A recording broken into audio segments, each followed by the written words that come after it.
Hello, everyone. Welcome to another episode of Beyond Traffic Podcast. I'm your host, Abdulgani Shehu. Today, Mark Williams Cook is joining me on the show. Mark is an SEO director at Candor Agency, content site enthusiast, and founder of AlsoAsked.com, the first and most popular people also asked keyword research tool. He's run successful SEO campaigns for companies like Expedia, Via Google, Mazda, Hitachi, Fatface, Vax, Hot Deals UK, Cheap Flights, and more.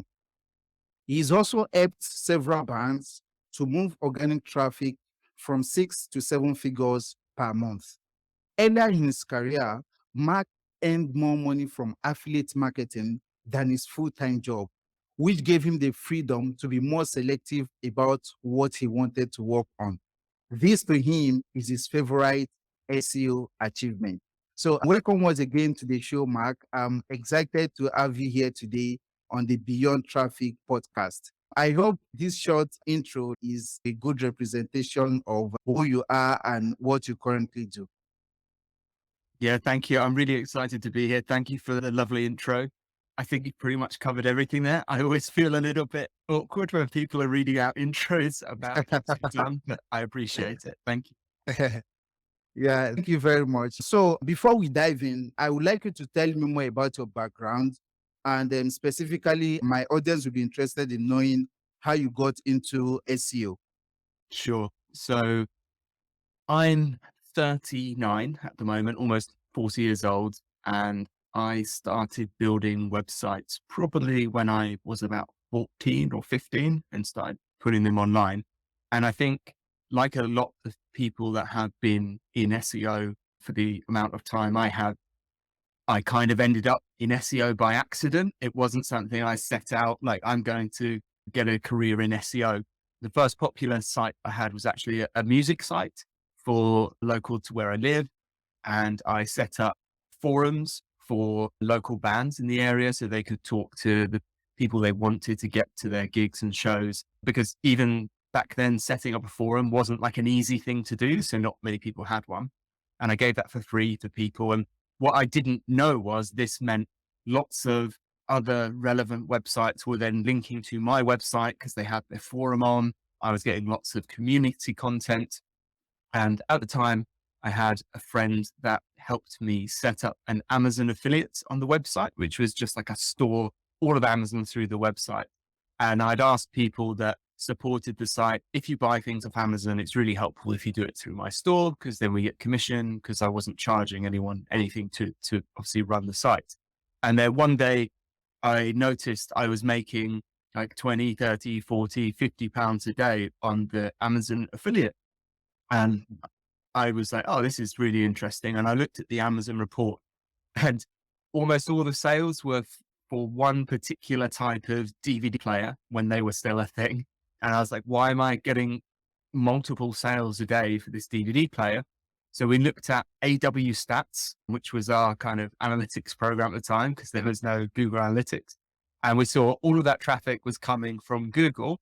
And we worked out that it was because Google was ranking our affiliate store number one for that DVD player above Amazon. So this was really like a flaw in Google. You know, they shouldn't have ranked us there. And that started my interest of, that's really interesting. I'd never thought about Google before. And this started me down the line of, well, I want to learn how Google makes that decision. Why have they chosen our website to rank first?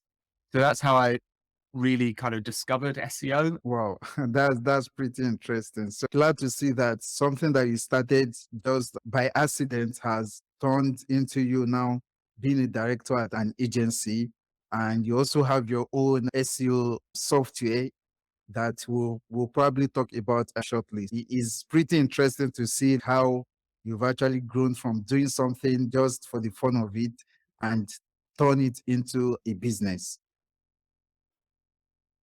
Another question I want to ask you before we dive into what we want to talk about today is you are the founder of AlsoAsked.com, a people also asked keyword research tool. So I would like you to tell our audience briefly about the software the core features, what it is best for, and who will find it most helpful.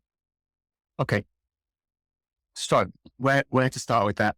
Probably everyone that's used Google has seen when you do a search around about half of the time, at least in English results, you'll get 4 questions near the top, which are labeled people also ask, and they'll have questions that are related to your root search term. Now, we've been using that data for SEO for quite a few years now for several reasons that we can go into later, but I think it's an incredible source of keyword research because one of the most interesting things to me is that Google is telling you, okay, if someone searches for this, this is the closest intent proximity. This is the next most likely thing that I think they're going to ask.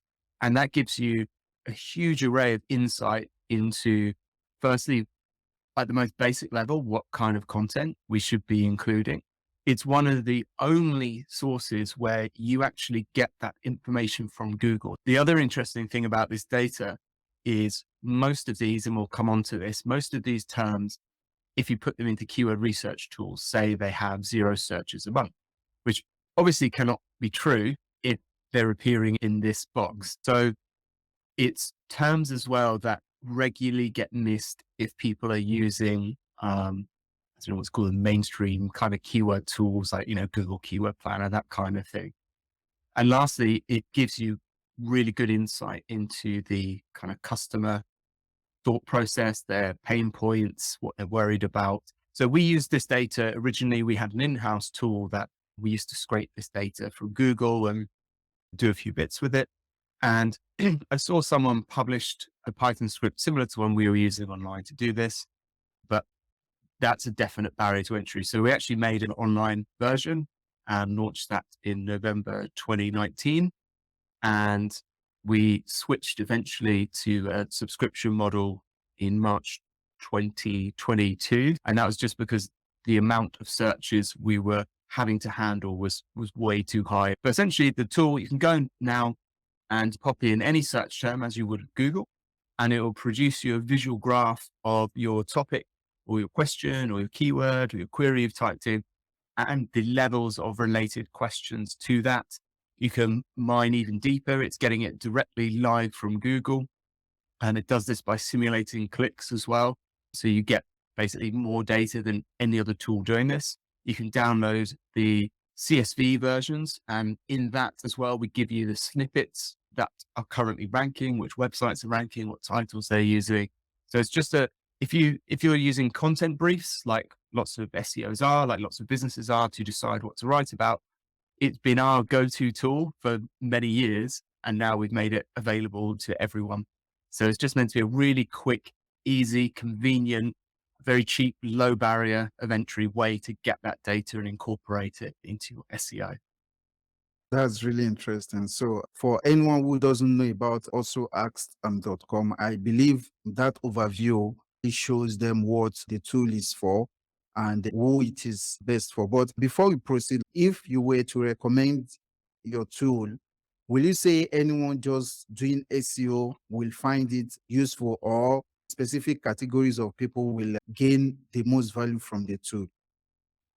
Yeah. So because I'm in the SEO industry, I think it's initially been attractive to people in SEO. What I'm trying to tell people is I think it's useful for anyone in marketing, anyone that's producing content. I've had people that do PPC tell me it's interesting, helpful for them. I said, even people just doing product design, research, market research, because it's giving you that insight into a really detailed view of what people are querying in Google. So pretty much anyone can get value from it. From my end, from my blinkered view of the world, yeah, for SEO, it's super valuable.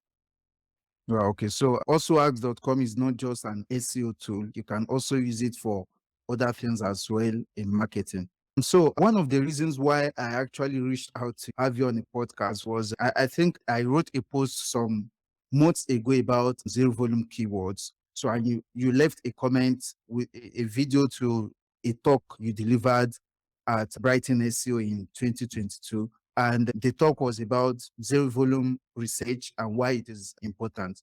So I want to know, why do you think that it is more important now than ever for SaaS startups to leverage zero volume keywords instead of the well-known high volume keywords SEO strategy? Yeah. So good question. I think if I give a quick definition, so zero volume keywords are essentially long tail keywords, which means keywords with very low monthly volume. And most tools that give you monthly search volumes, when you put in these long tail key phrases, will say that the search volume is zero for them. So we call these zero volume keywords. And I'd seen lots of people anyway over the years say, oh, hey, look, this is interesting. I'm getting 200 visitors a month from this search term. But if you put it into any keyword tool, it says zero. So the talk was about the approach to SEO strategy and why it's important to include zero volume keywords in that. And the kind of top line summary of this is the traditional kind of head midterms where they've got tens of thousands or even thousands of searches a month. They're only a very small percentage of the total searches that are happening in terms of the different types of queries. So depending which data you look at, 60, 70, 80% of searches, the majority fall into this long tail category. So firstly, it means you are kind of putting all your bets on we're going to be able to rank for these big keywords. Secondly, it is a little bit of a zero sum game if you focus on these terms. So if you knock someone off the top position for a 20,000 search a month search term that's earning them lots of money, you don't just have to kind of forecast and calculate now we're there, because they're not just going to say, oh, well, we really enjoyed making all that money and ranking there, but they beat us now. They're probably going to increase their efforts. So it can get very scrappy when you're fighting for those terms. And lastly, the other reason is if you build your strategy around those set of, say, 50 key phrases, and we think we're going to be number 3 or 4, in 6, 12 months, my experience is if the team is maybe behind where they need to be when they come to the drawing board of, this isn't going how we planned, what should we do? They just focus on those target key phrases when there's a whole other world out there of traffic that just they don't have a plan to get. So the talk was really about how you should think about that big other universe of key phrases. I talked about some tools. And to answer the second part of your question, why do I think this is more important now than ever? Comes down to, I believe, the changes we have seen in Google's algorithm over the short term. And by short term, I mean last 4 or 5 years. There've been significant changes, in my opinion, to how Google is ranking websites. But I wouldn't even say the changes have come because ranking factors have changed. I think the changes have come because Google is looking for something different because it understands the query better. So to give you some examples of that, we saw, for instance, the domain diversity update, which to me felt like a bit of a band-aid, a plaster, a quick fix for an issue that Google had, admitted they had, which was sometimes when you do a search, we're showing this big website 2, 3, sometimes 4 times in the same search result. So it's just these big monolithic websites. So they kind of patched over that and tried to inject a bit more diversity into the search results. When we had the updates such as BERT, which was focused around Google understanding the nuance, the detail of the search query, I think this is one of the changes that maybe was more important than we initially realized. So they gave example queries such as, I think it was looking for US visa for someone from Brazil or something. And it showed before and after BERT how it understood the importance of the word from in that sentence, which completely changes the meaning. And I think previously what had happened was when we were doing these queries, Google was obviously focusing on like the topic of the query and going back to its index and saying, yeah, well, I don't quite get what you're asking because it's a long, complex query you put in, but here are some websites I really trust. So it was falling back on kind of page rank link equity metrics. And that's why we're getting these big sites. Now, I think in a lot more instances, Google's saying, okay, I understand precisely what you're asking here. And I know this website over here answers this question exactly. So it doesn't matter that it's only got 20 links and has only been around 3 months, but it's got the exact answer that you need. And I think this was essentially proven flat out by we had a whole new life cycle of spam come over the last 12 months where people were publishing websites with millions of pages, a lot of the time directly from people who also ask questions, all these long tail questions. And they were generating answers with different techniques. I've seen some use AI, I've seen some scrape content and publishing them and just building rubbish links to them just to get pages indexed. And some of these sites, within a matter of weeks, were getting millions Hmm. of organic visitors, right? Millions, complete spam sites. And I don't think that would have worked 2 years ago because Google was falling back on these kind of older link metrics. But they kind of, with every improvement in the Google algorithm, kind of opens up new ways that they have to patch up that it can be exploited when people get their hands on it.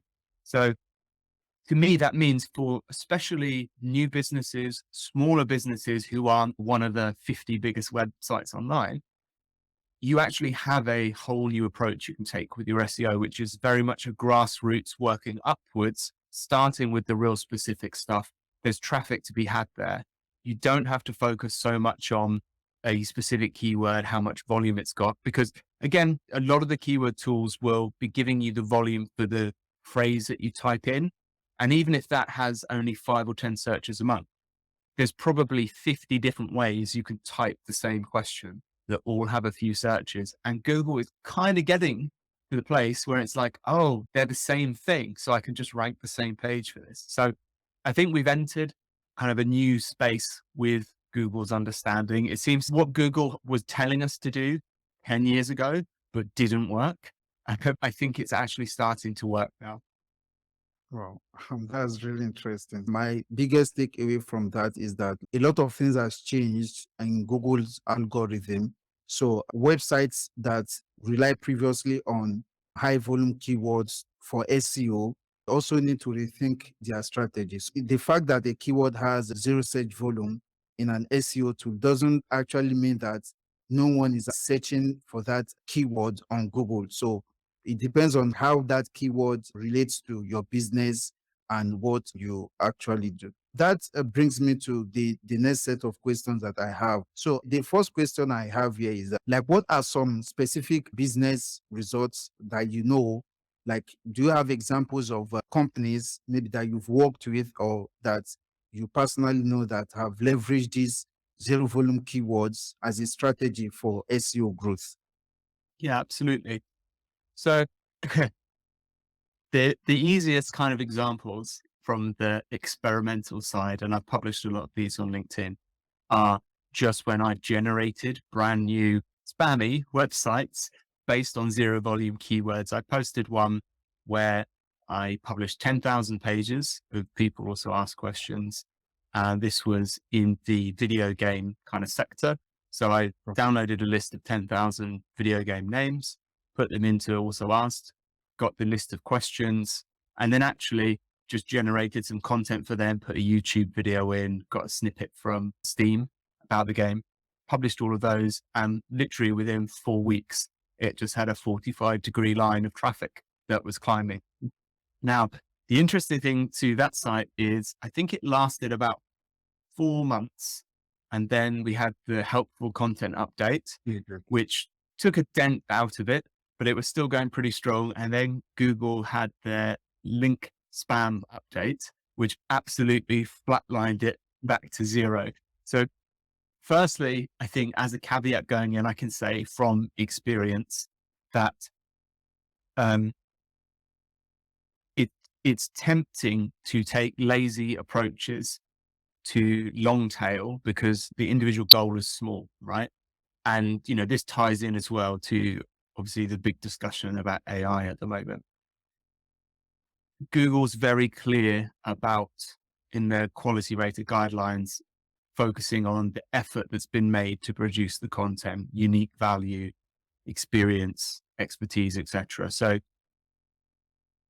I think that's vital to keep in mind, that don't get too kind of carried away.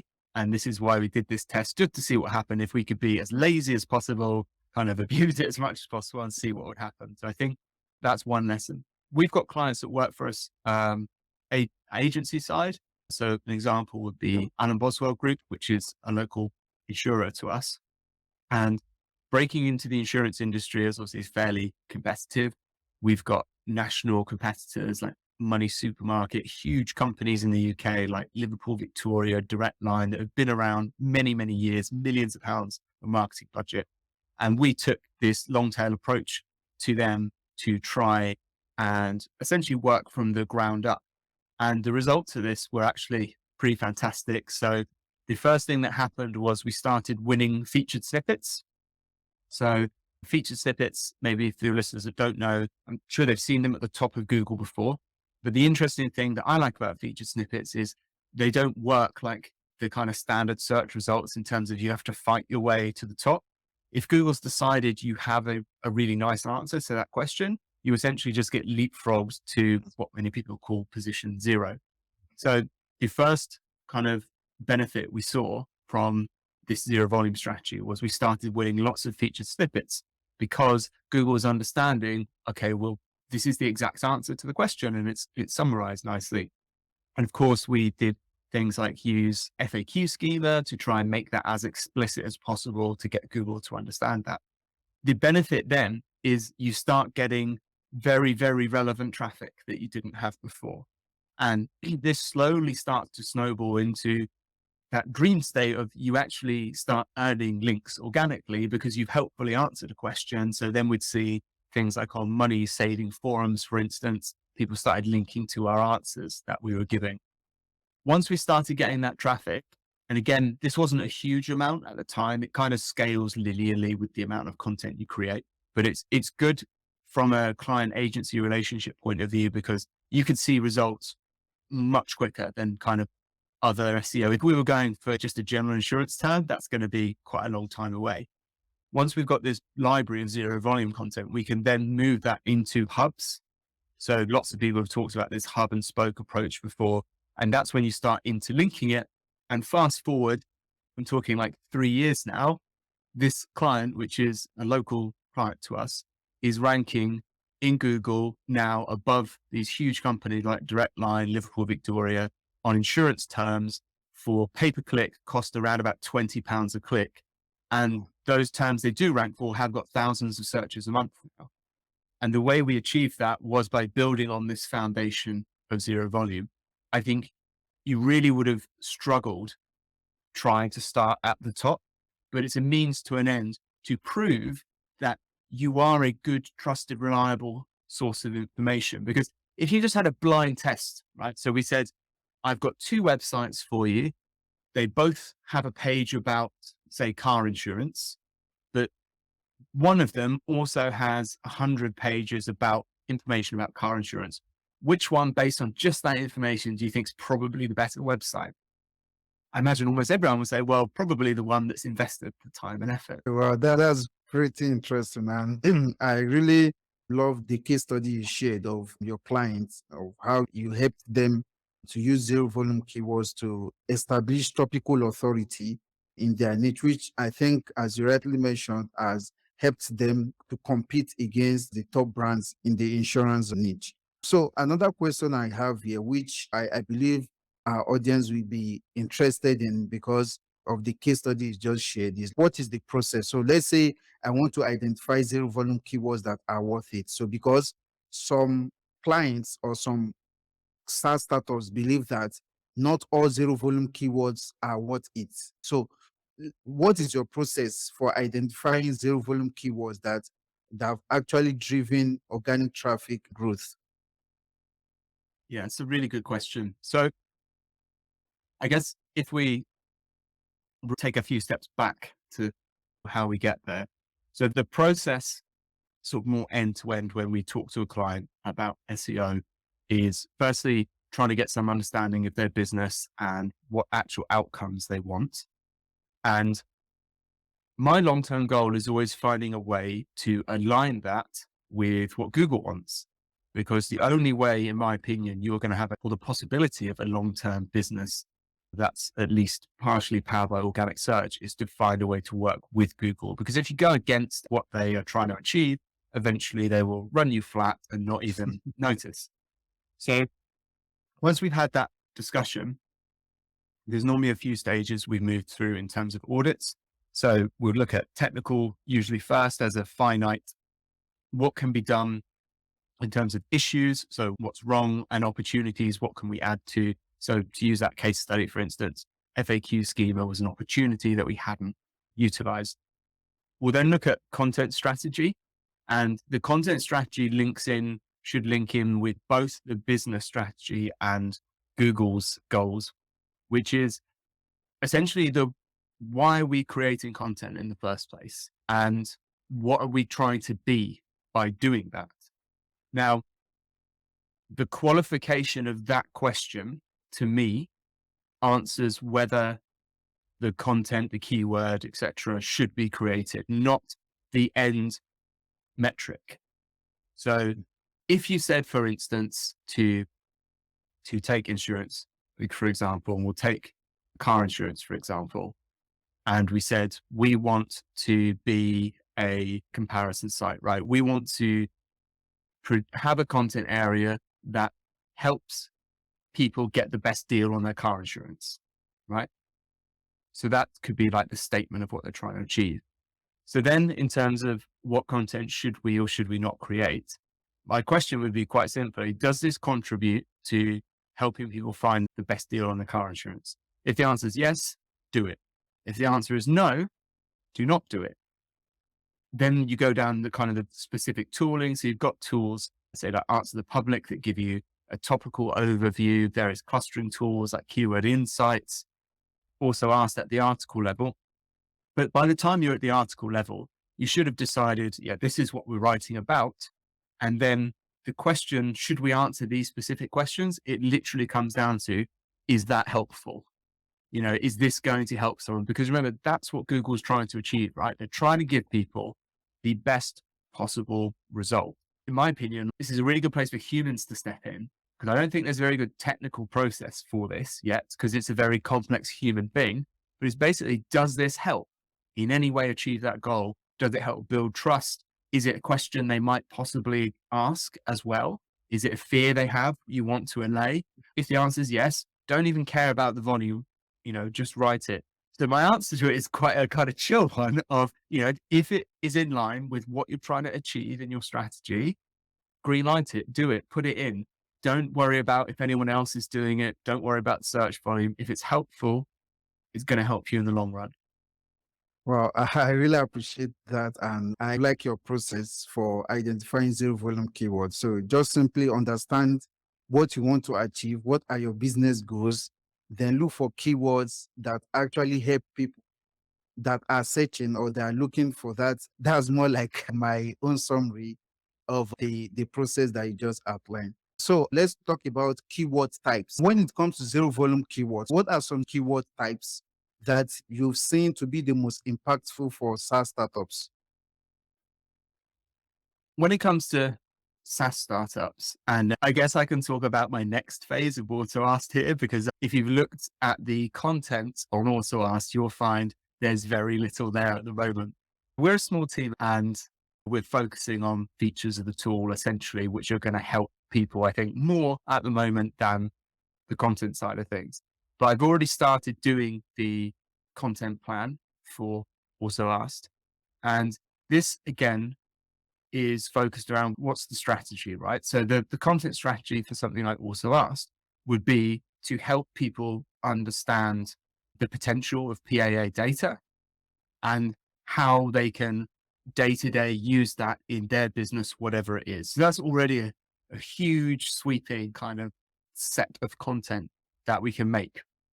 Now, in terms of what type of zero volume keyword or which type of keywords are going to be best for that, I think will depend on firstly things like your brand and how well known the product is. So we work with a few really big brands who people know them, and the content kind of gap we've identified for them at the moment is all of the searches, the kind of how to searches around their own tool or problems that their tool can solve that maybe don't include their brand. So, like, how can I track affiliate commissions with this, for instance? So, that's really core to the reason that your SaaS exists. And that would be, I think, something I'd like to get to with Also Ask once more people know who it is, kind of what it is as a brand, because while we have got a lot of users, it just, it always leaves me in disbelief how big the SEO community is when I meet new people and they're like, nope, never heard of it. I'm like, okay. So yeah, from a SaaS point of view, I think kind of the how to that's directly related to your SaaS is a really good place to start because this is the pain problem, right? Someone has a problem. How do I do this? How do I solve this problem? And if you can jump in straight away with the, oh, look, here I am. Usually related to that, of course, you've got, any kind of brand searches. So there's lots of zero volume stuff around various brand comparisons. And brand is obviously the gold marketing standard, in my opinion, for where you want to get to. So my end goal is I don't want people searching for like how to get PAA data. I want them to search for also ask how to get PAA data because they want to use our tool because they already know it's best. So that's where I want to get to. Where I'm probably going to start with also ask where I am starting is not the how to stuff because I don't think potentially big enough for that. Lots of other reasons, but I want to start with the use cases. So these will be lots of zero volume type queries covered in, like how to use PA data for an e-commerce website, how to use it for a SaaS, for instance. And the approach I'm going to take to this is actually, we're really lucky. We've got a lot of customers that are willing to essentially write up case studies for us to do this. So I want to build up this knowledge bank of specific case studies with actionable, this is how they did it. And again, the way I'm going to do that with the client is by using Also Ask, I'm going to provide them with a content brief. So if I can find any data from Also Ask about SaaS and PAAs, I'll put that in and I'll give them a structure for please at least cover these points. A bit like we do the podcast, right? When you send out, this is what we're going to cover. So there's two, I'd say there's how to, which is directly related to the kind of commercial problem your SaaS solves. And then applications of it, which is going to be these kind of verticals. Because again, people are obviously want to know what the score is in the industry, in the exact problem that they've got. But again, we're talking like 80% of searches here. So there's almost unlimited possibility of what you could go with. Wow, I really enjoyed the insights you just shared now. So, like that goes to show that when it comes to zero volume keywords, there are unlimited types of keywords that you can actually go after.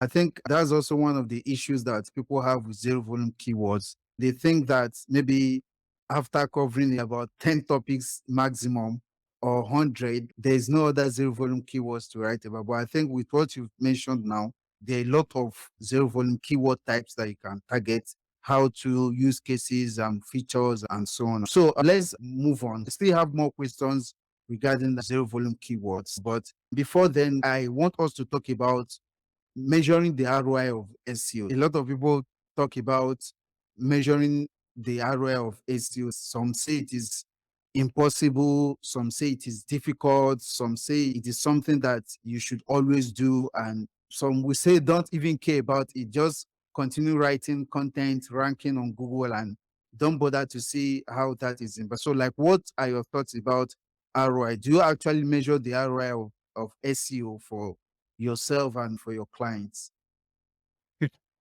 What an amazing topic. We could do the whole podcast on ROI.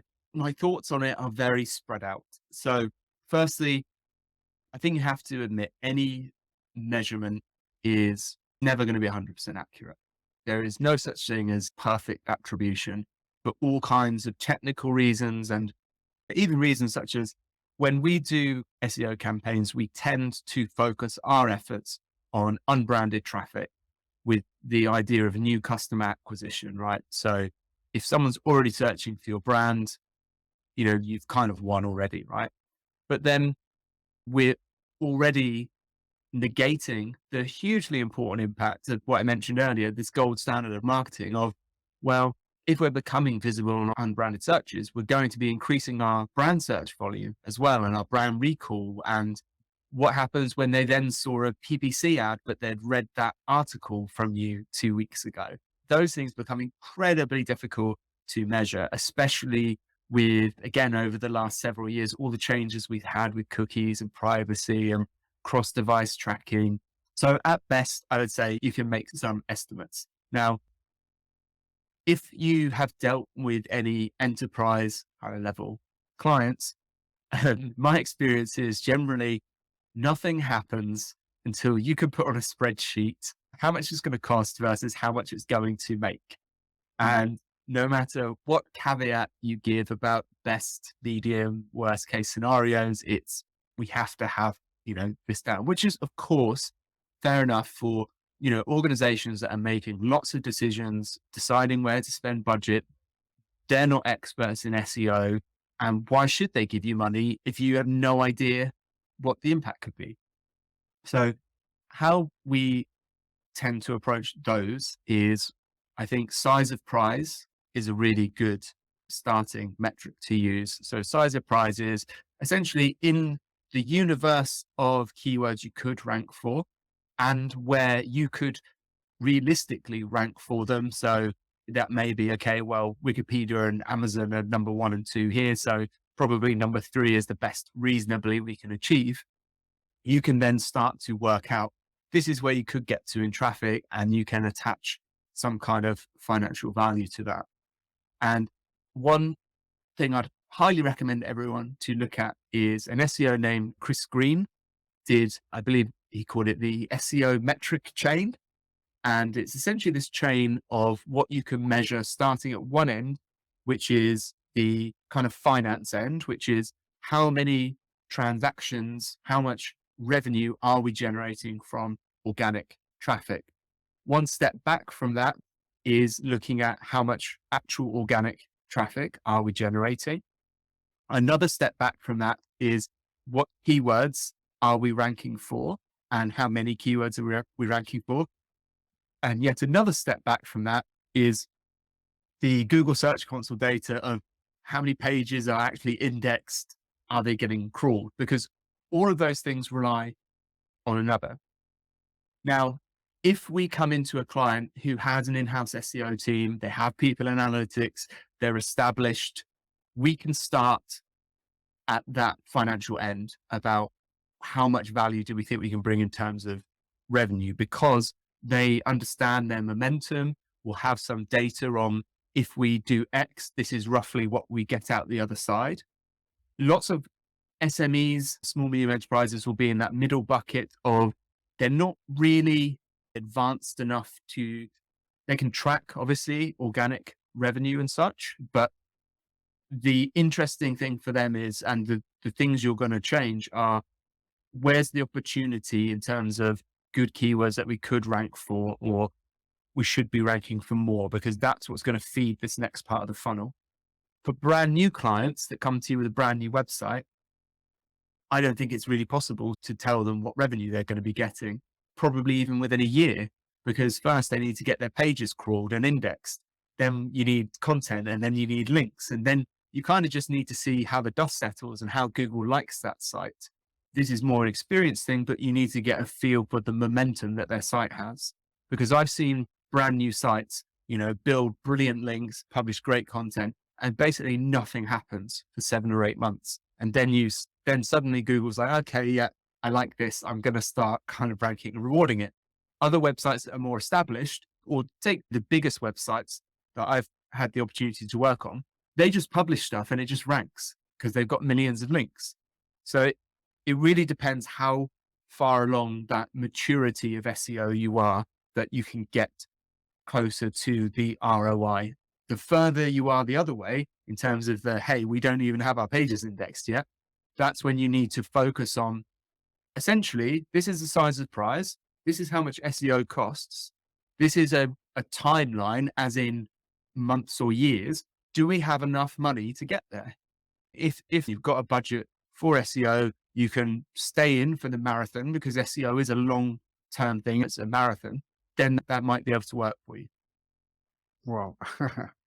Some insights you just shared there, Mark. I really gained a lot from it. And as you mentioned, what would determine how far you measure the ROI of your SEO efforts is how matured you are as a company. So if you have systems in place to do that and you're already ranking, you can make some predictions. So go for it. But if you don't, you need to give it some time before you could be able to now say, okay, it is time for us to start measuring what's the impact of our SEO program on our revenue. I really appreciate you for sharing that. Another question I have here is, let's say a startup founder or marketer, so and they approach you that they want to, like, they start with SEO, and as you advised, it is good for them to use zero volume keywords approach. So what advice would you give them to ensure that they make a business impact with their efforts? Sure. So startups are always an interesting one for me, right? Because startups can either have SEO really, really work for them, or it can completely do nothing for them.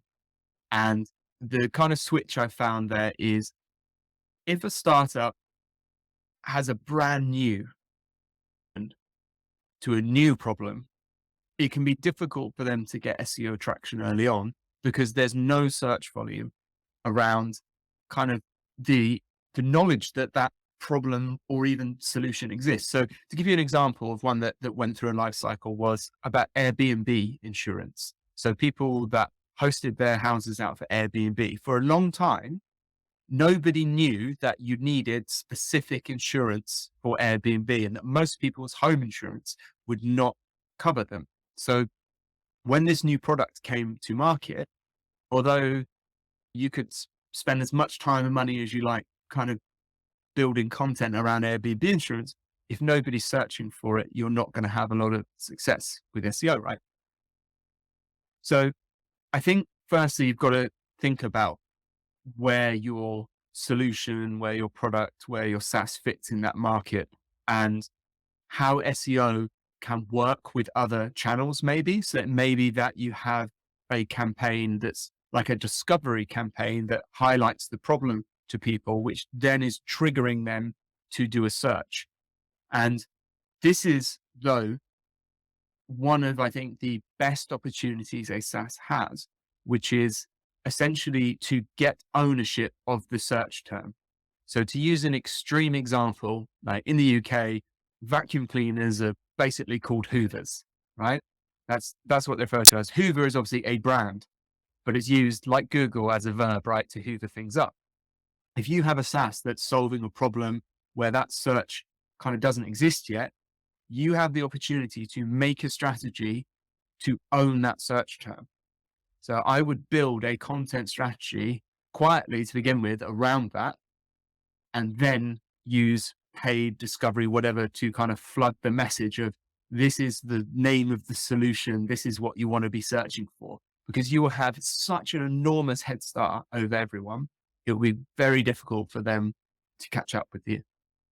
If you are a SaaS where maybe the search is the problem already exists, then I would start firstly at looking at our customers, things like support requests.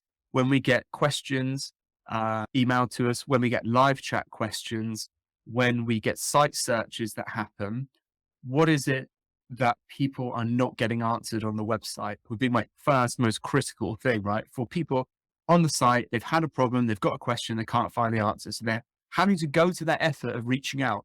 So that would be my first stage as a SaaS, even if it was a very kind of micro SEO effort, which is, look, if we're getting this same question over and over on live chat, get it on the website so it's answered for them. Generally, SEO will play a role alongside at least some other channels to get them the best start.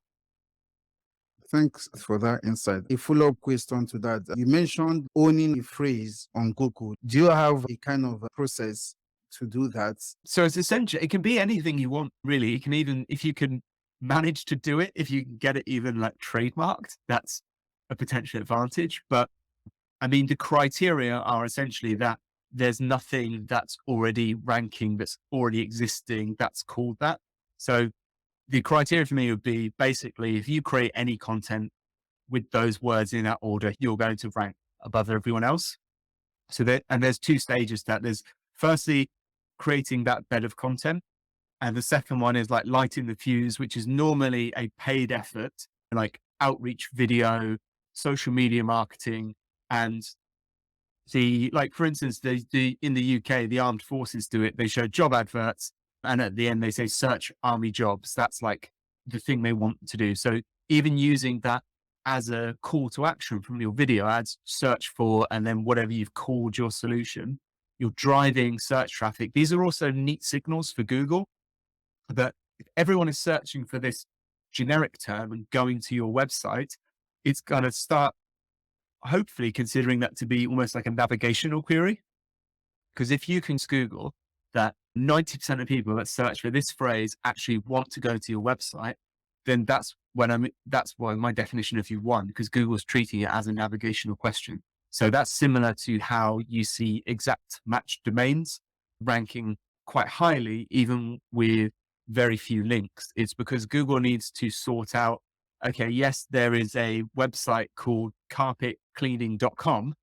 So when someone searches for carpet cleaning, they have to say, well, are they looking generically for carpet cleaning, or are they actually looking for this website called this? So that's the kind of approach you're taking there. Well, I really appreciate you for the insights you shared so far. I just have one final question before we call it a day. So one of the things I see that you do well on LinkedIn, you share daily unsolicited SEO tips.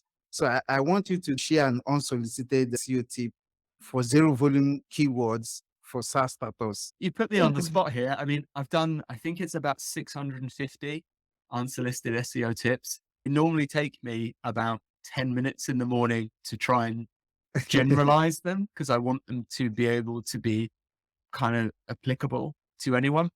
I guess it would just be when it comes to zero volume, you're really in the weeds of human intention and nuance. Okay.